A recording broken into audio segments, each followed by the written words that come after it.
Now, before we begin, I want to say this. I'm aware of the PTFS YouTuber Epic George, who made a video around 6 months ago ranking PTFS airports. And I'm aware of that. I watched this video prior to this. And I want to say this, he did leave us some key airports, and either they're not in the game when he made the video, or they were just special aircraft airports, which we'll get to that in a minute. But all the credit to him will be in the description. So check out his channel. Also check out the video. Great guy. So let's get to it. Hey guys, Bulls here. Welcome back to another video. Today we'll be looking at airports in PTFS and ranking them on a tier list. We have tier list S through F, and we're gonna rank them. Let's get to it. Now, before we begin, please subscribe to David's content every single day. And I appreciate only a small percentage of actually subscribe to here. Subscribe, hit the bell for notifications so you never miss an upload, and also like the video so we get to more people across the community because, well, why the heck not? So we have several airports to look at. We have from our larger airports like Greater Rockroot and Perf to the smaller airports like Baltic Airfield and Skepelos. So we're going to go ahead and rank them. Now the tier list will be down in the description if you want to check that out. Go ahead after the video. So let's go ahead and get to it. Greater Rockroot Airport. Now Greater Rockroot, 2 runways, the OG airport and probably the main airport of the game. It's reliable as well, but I do believe that honestly it's a great airport. And it's kind of outdated at this point. It's running on the same infrastructure, but I mean, that's for the rest of the airports. So I'm going to have to give Greater Rockroot the S tier. Perf International. Now, this is the only airport with 2 intersecting runways, and I like the design. It's a more newer, clean slate of an airport.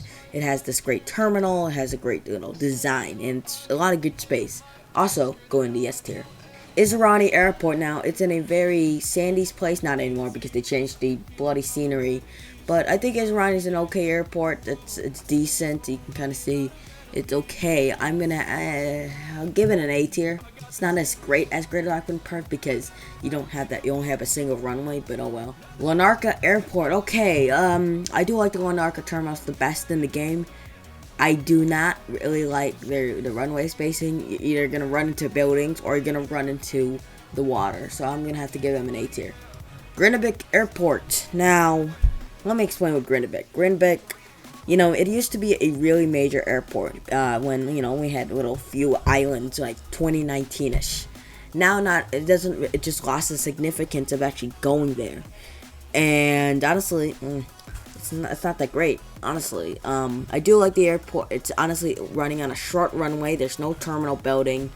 Honestly, there's no really use for it, honestly. C tier. Papos Airports, I mean, I do like Papos Airports. I think, honestly, it's an idea that, honestly, it might be great for, like, isolation purposes. But the issue with Papos is Lanarka. Nobody goes to Papos, meaning you're not going to have it. If you're going to have an ATC there, nobody's going there. It's like a ghost town, basically, honestly. It's like that one little Nebraska town with 1 population. If you watch that half as interesting video, I don't know if you think, I don't know. But I'm going to have to give Papos an E tier because, yeah, I think, honestly, if it was used more, it would be higher on this list. Maybe a C tier at best. But, like, E tier is because of the low activity there. Salvamatona, the isolated cold heck of Antarctica of PTFS. Now, I do believe Salvamatona is a really nice airport. It has a small runway, but I think that's a pretty good thing. You're on a small isolated island, and that fits the narrative perfectly. Unlike Grindavik, which honestly is a more sizable airport, Salvamatona doesn't have that much demand due to like cold, harsh winters.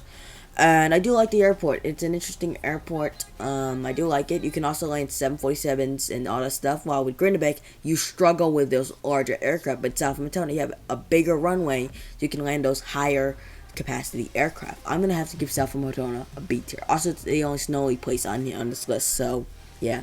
Mellor Airport. Now Mellor is like Papos, except it's closer, like London City and London Heathrow. I do not like London Mellor. I do think it's like Papos, but nobody goes there, but some people go there, honestly. I do like Mellor's design. It's like that secondary airport that to reduce congestion at Greater Rockford.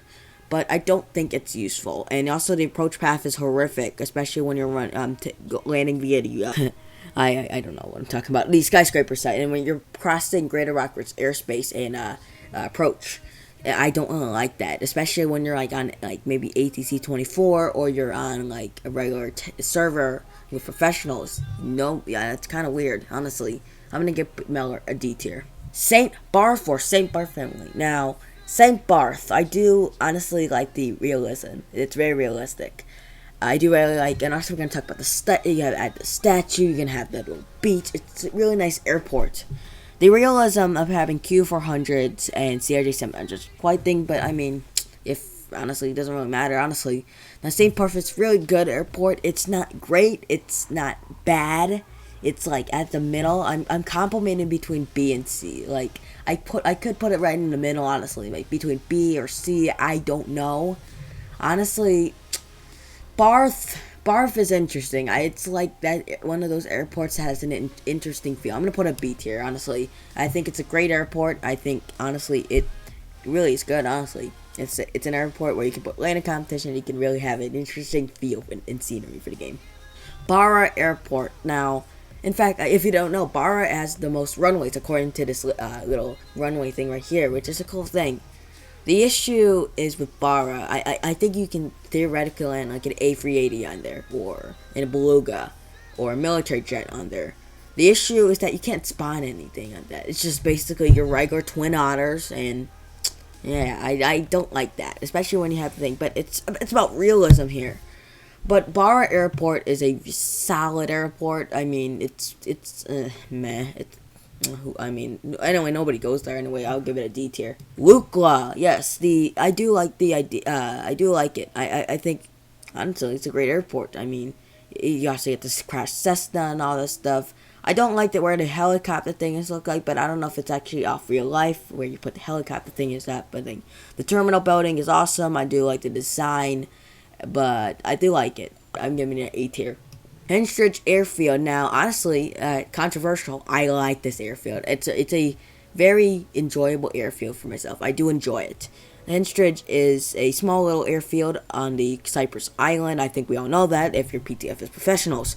But I do like the airport. The airport has lots of thing, and I do like it. And I think you have the ability to land 787s there. And I mean, you can land anywhere. But the airport's really nice. I'm going to give it a C tier. Baltic Airfield. Now, Sam just says it's still the smallest runway in the game. I disagree. It's the Ufo Testing Airfield, but nobody goes here. It's I want to say this to people. It's stupid. I say it's stupid. F tier. And why don't you put Skeppos? It's a horrific airport. Nobody likes the island. Al Najaf. Now, I saw in the ideas video, if they actually expanded it, I really like this airport. Honestly, it's a great airport. The issue again, is Irani and the relative size. You don't have any terminal buildings. Honestly, you can't spawn ground crew, so you're basically just using this basically only for military aircraft, except you can just spawn CRJ700s and Q400s. But honestly, there's no like roads to do it. Honestly, Al Najaf, E tier. HMS Queen Elizabeth. Now, it's a pain in the butt to actually land stuff on it. Talk to me after landing all those aircraft on the aircraft carrier for a video. But HMS is a great area. I think it has a great thing. I think honestly they could improve the interior because honestly, there's not really much of an interior on the HMS, but it's a relatively aircraft carrier, and it holds a special place because it's the only aircraft carrier. Now, it'll probably lose its little status as a really nice airport when other aircraft carriers are being added, but for now, as of today's thing, I'm gonna give it a A tier. Airbase Gary. Okay, Airbase Gary. It's great for military roleplay. That's it. Nobody would go here for that. I'll just give it a D tier. It's RAF Scrampton. I do like the RAF Scrampton design. It's a really nice design. It's unique. I like the ATC tower. I really like the designated part of the Victory for Vulcan stuff. Those are great, and I do like the significance of that. Honestly, I'm gonna give it a B tier. All right, we're moving on to our little sea bases: Sea Haven, Waterloo, and Tavaro. Let's go ahead and start with Sea Haven with these Waterloo. I hate it. F tier. I mean, I can see the point of people liking it. It's easy approach between the Sea Haven part and Lukla. The issue that when you have a seaplane, you do not want to land here on emergency landings. There's no fuel tank on the airport. Seriously, I'm not kidding. No fuel tank, so you're basically dead. You have to divert to Perf, or you want to divert to Lukla. I just don't see the point of why going here, and it's honestly depressing too. You only have one bay and just 2 tankers. It's just depressing. Waterloo, I do like Waterloo. It has the potential to expand. Remember, it has like round 2 ports. You can have little taxiways. It's an interesting house. Also, there's also that little gray spot where you can expand and stuff. I want to see a heliport there, and it would be an easy task. And you can have like helicopter service between like Waterloo and the Greater Rockford. I think it would be a cool idea. I do believe so. So I'm gonna give Waterloo a D tier. Tavaro, I mean, I don't know. Like, Tavaro Sea Base is like the airport that honestly nobody goes to, but it might be appreciated at some point. Tavaro, I do believe Tavaro's a airport. The design is interesting, but like, E tier. Training Center. Now, look, people say Training Center is a terrible airport, F tier. Let me explain it. I don't think it gives content. Come on, you can land aircraft for content, folks. And also, we can get bullied at flight school. Why not? E tier. Now we're moving on to the 2 special airfields: UFO Testing Airfield and Derek's Creation. Yeah, the UFO Testing Airfield, the small runway intrigues me, and it's an interesting idea. People use it as Area 51, which I still think it's a dead meme, but I do think it's an interesting airport. I do like it. I mean, you get a really cool, fast UFO from there, but I'm gonna give it a C tier. And you might be wondering, why in the heck is Derek's Creation here? Well, not Derek's Creation, Derek's Workshop, sorry. But I mean, if you spawn an aircraft on there, you can take account as an airfield. But Derek's Workshop is basically a field with a barn. I mean, unless you want to do a cornfield on an aircraft, it's E tier. So that's our final results from the S tier: Greater Rockroot and Perf International. A tier is Irani, Lanarka, Lukla, and HMS. B tier: Southampton, St. Barth, RF Scranton. C tier: Greenwich, Henstridge, and UFO Testing Airfield. D tier: Mellor, Barra, Airbase Gary, and Waterloo. E tier: Papos, El Najaf, Tavaro, Train Century, and Derek's Workshop. And F tier: Baltic Airfield, Skeppos, and Sea Haven. Do you agree with my list? I honestly want to hear from you. Leave in the comments below if you do like it. Shout out to Epic George again. You can watch his own video in the description. Also check out his channel, subscribe, of course. And also, I want to say thanks to the PTFS Wiki for having these images, and I can take them, but their little what's it called? Their little wiki will also be in the description. So yeah, that's basically it. I said too much so you probably get bored of me. So guys, thanks for watching. So Sriracha. See ya.